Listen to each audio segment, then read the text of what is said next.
Gary Payton at the Seattle Supersonics. Shark Jay Peter with the Seattle Mariners. Jermaine Kearse. Cliff Averill. Dave Burleson. You're watching NorbCam. NorbCam. You're watching NorbCam.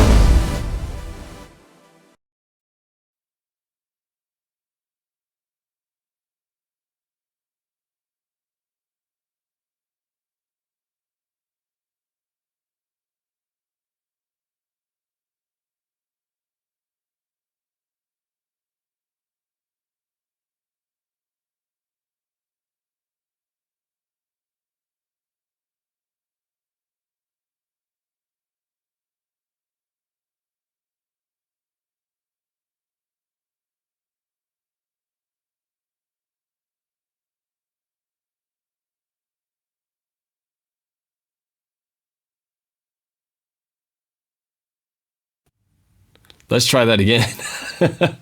There we go. All right. I think I'm going. There we go. Okay. All right. I'm back. Sorry about the technical malfunction. NorbCam here coming at you on the special Draft Day edition. Thanks you guys for tuning in. Like Peter, Rivera, Susan, Vergona, Seattle Seahawks players, Amanda, Eric, Tabitha, Matt, Peter, everybody. Okay, there we go. We're back. Yes, thank you. All right. It is Draft Day today, and I'm going to be live coming at you here on YouTube, streaming at CenturyLink Event Center, right next door to CenturyLink Field, catching every moment of the draft leading up to our number 26 pick when Seattle is on the clock. That's going to be very exciting to see what Seattle will do with their first round pick. But hey, for right now, I wanted to just talk a little bit about the beast mode signing and trade from the Seahawks to the Raiders. I've talked a little bit about this leading up to this point.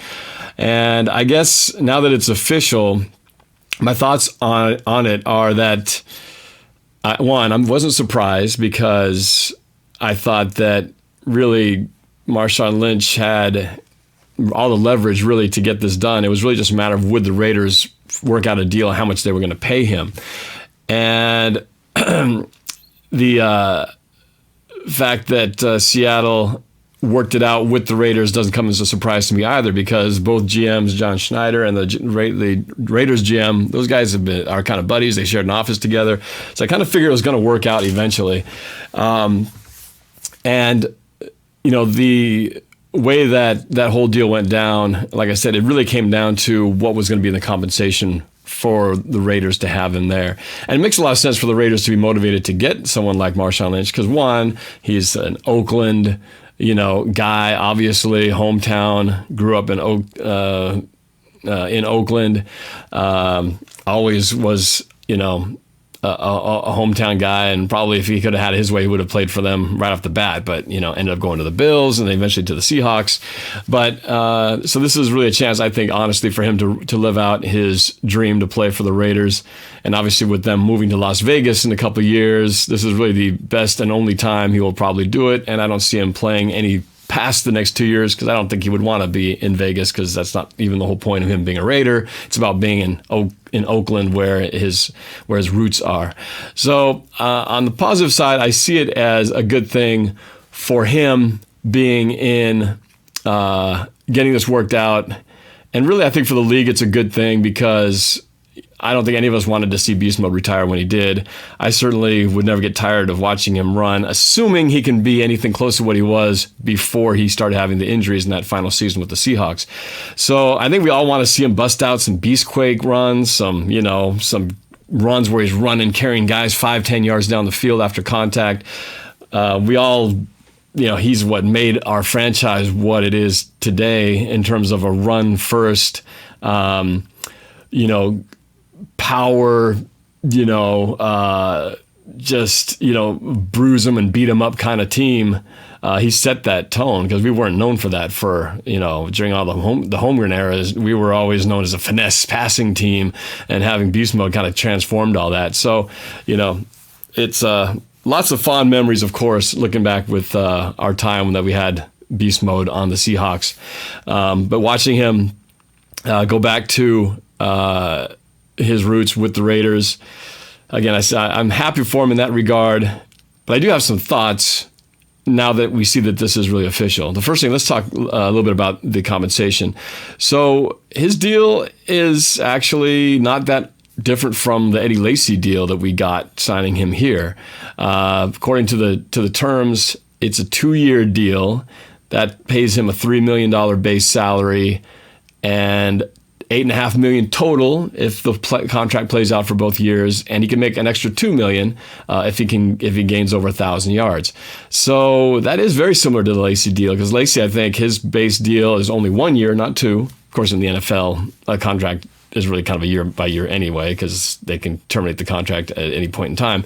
But let's just say for the first year, Lacy really was only, I think, guaranteeing, making like $2 million or something like that, which is a little bit less than what Beast Mode is making. But he also has incentives to make closer to $5 million if he can, hit those weight goals and other performance clauses. So it's kind of similar in that I think in the end, if they both really have productive years, they might make very similar money. So, it's nice. I like those incentive contracts because they have to perform in order to hit those higher numbers. And if they do it, they deserve it, right? So it kind of becomes a wash. And really, if Beast Mode has a great year with the Raiders and if Eddie Lacy has a great year with the Seahawks, well, it kind of works itself out in the end. So I think the deal, pay-wise, is pretty market value there for what I think both of those guys bring.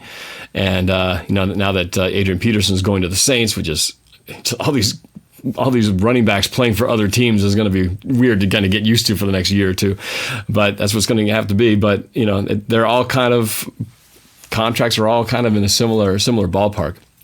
Now, what did the Seahawks get out of this deal? So what they get isn't much. And I'm not surprised at that either. I'll tell you why. Because in the end, we swap draft picks basically next year. So in 2018, we get Oakland's 5th round pick and Oakland gets our 6th round pick. So it's really just kind of trading places by trading rounds next year. And a lot of people say, "Oh, why didn't we get more for that? We got screwed out of the deal, But I argue that it really, we had no leverage in this deal anyway. And I actually think it's kind of fortunate that we got anything for it, because if you wanted to really if Lynch and the Raiders really wanted to play hardball, they could have just done nothing, and Lynch could have just shown up to training camp and then say, "Okay, I'm here for practice," and then the Seahawks would have to pay him $9 million, which was his salary if he was on the payroll this year, which they weren't going to do.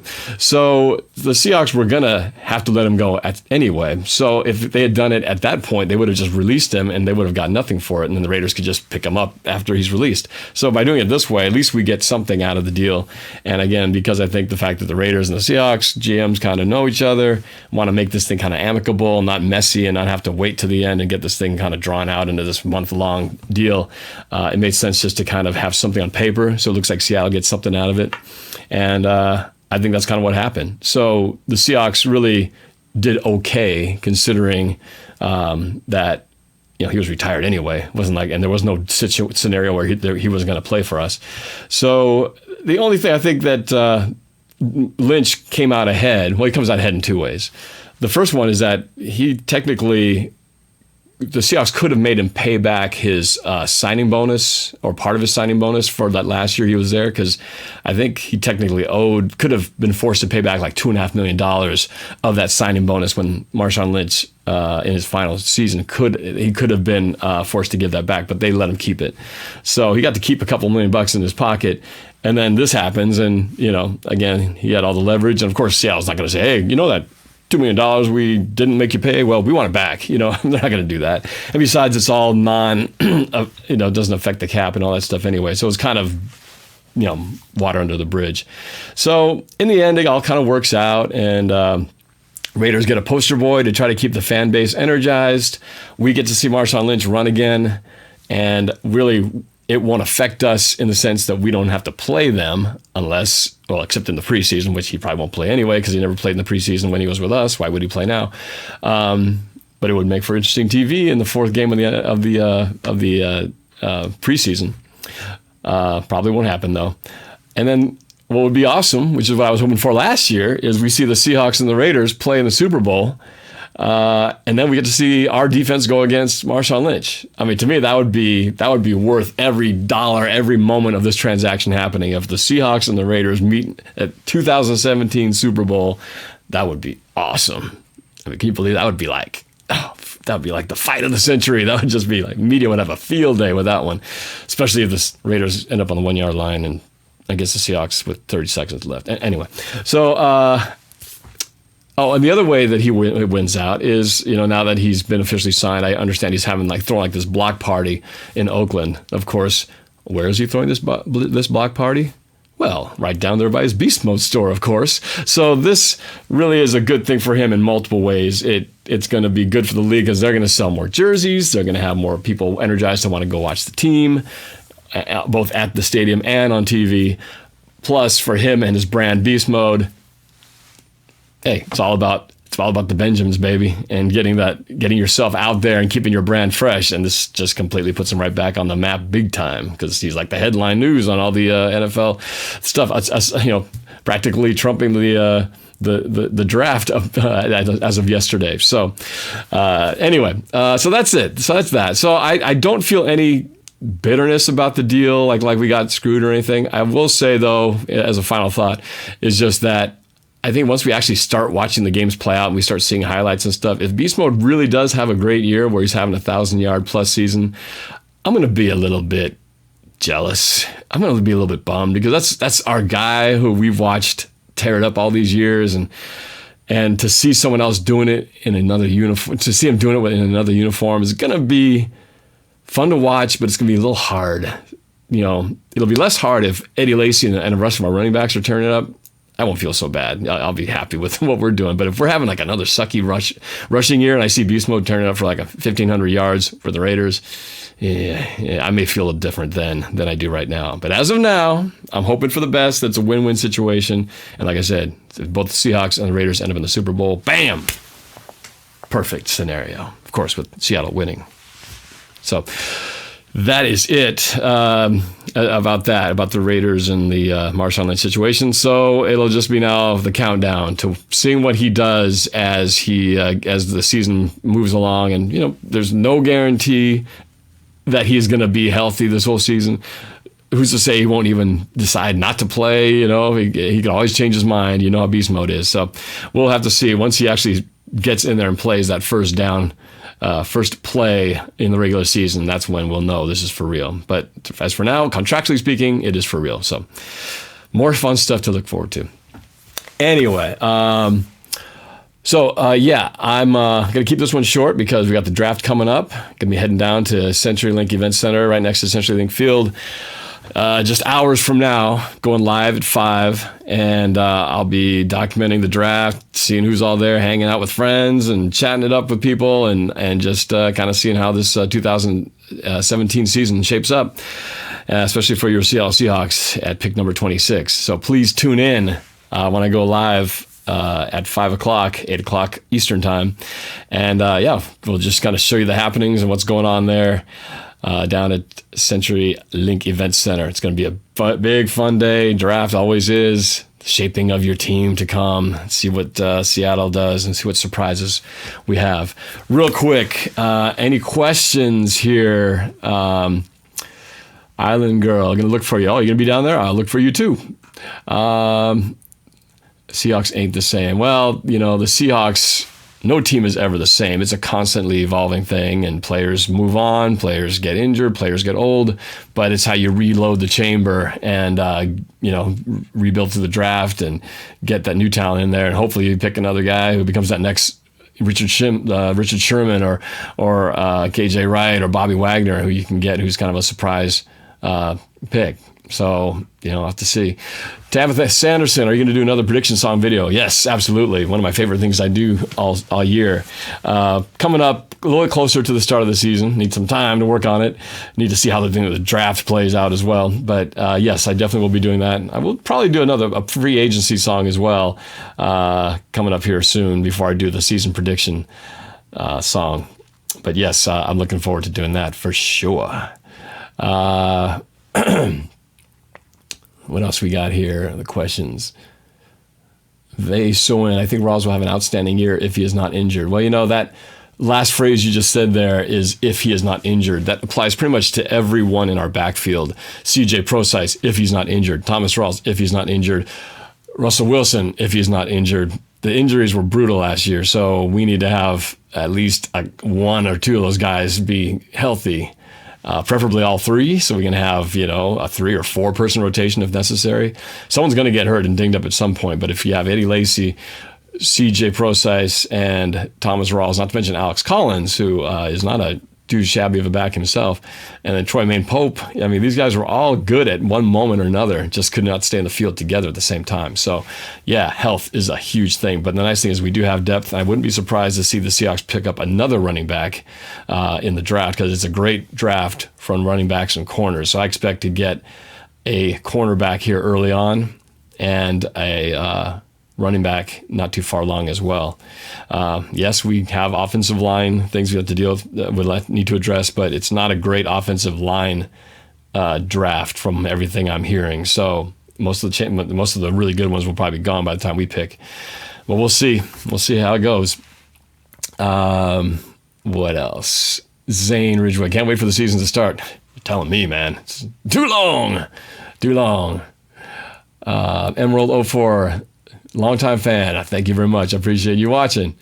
Amanda, how much money, if any, does it release in the Hawks cap space? Well, we were going to pay him $9 million this year, but I'm not sure how that. To be honest, I'm not sure how that works, because I don't think we were planning to pay him because he wasn't going to come out of retirement.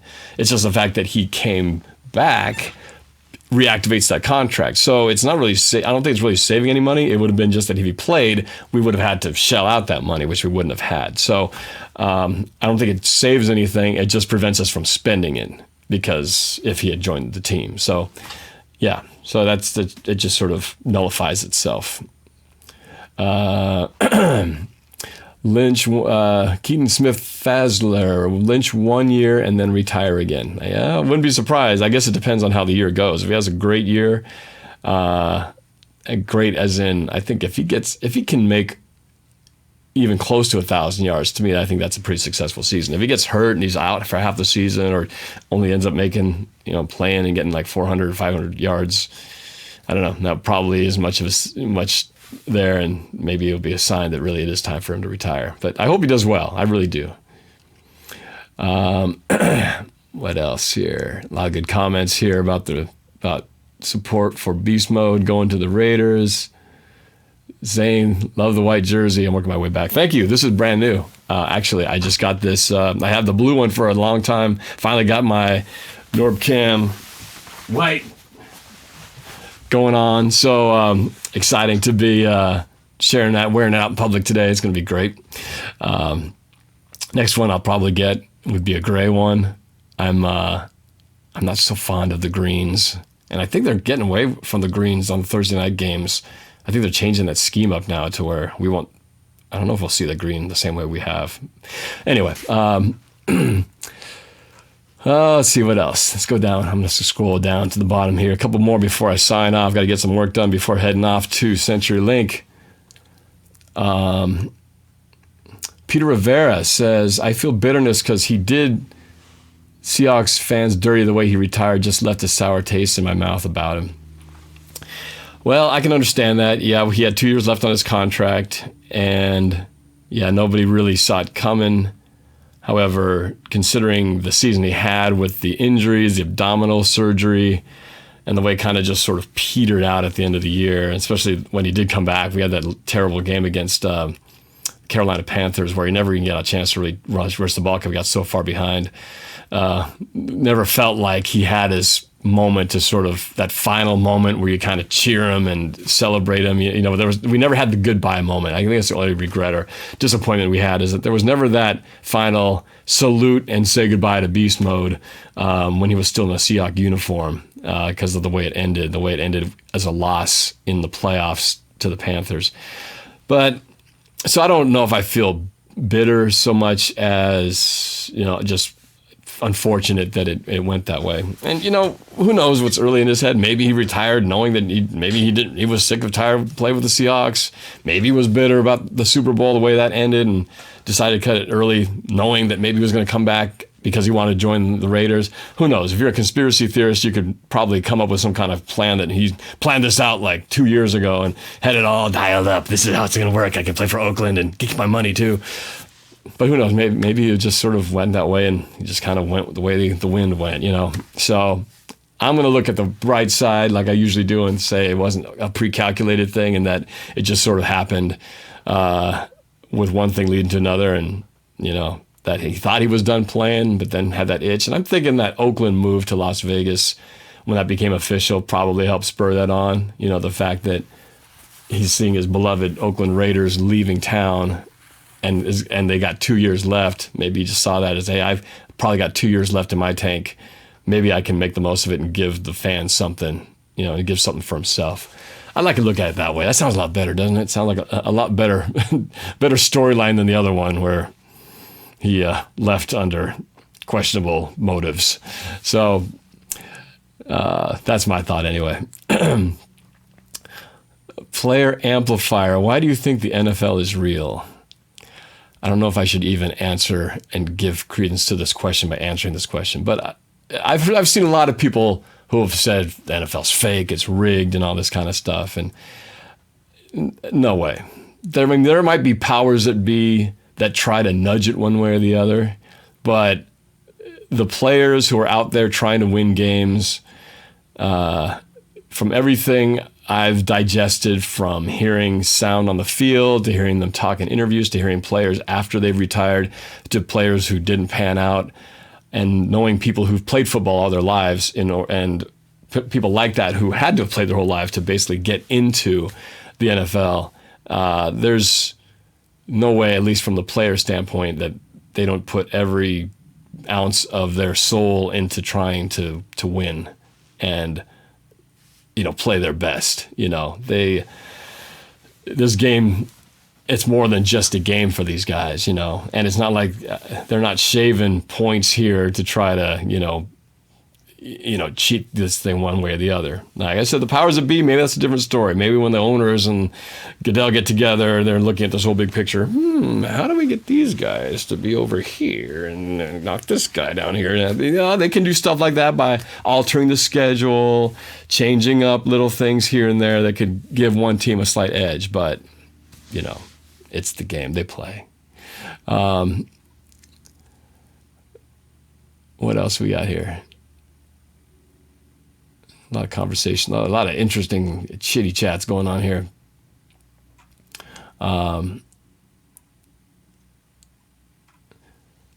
Terry Shea, just enjoying our team. Remember those lean years too well. Yes. Back when we did play the Raiders in the AFC West, were very lean years, and usually the Raiders were getting the best of us. I remember going down to an Oakland game in the 90s, and man, that was a scary place for one. Going down there, it was very intimidating. Seahawks looked like just deer in the headlights. I mean, they were not up to the level of competition to beat a team like the Raiders back in those days. But yeah, I watched lots of losing football for many years, where Seahawks were the doormat, the joke of many football punchlines of many football jokes. So it's nice to actually be relevant, being talked about as upper echelon teams that are always in the mix in the playoffs. And hey, I think there's a good chance we can get back there. We get our running game back to being a top 10 running team. I think there's a real good chance we make a run. So we'll see. It's a big if. All right. That's it, guys. I'm going to sign off here. Got to get some stuff done before I head down to the draft in a couple hours. So hope you guys will tune in. And please don't forget to subscribe to NorbCam right here. And I'll be live, and I hope to see you guys then. We'll chat it up some more, see what happens. All right. Take care, guys. And go Hawks.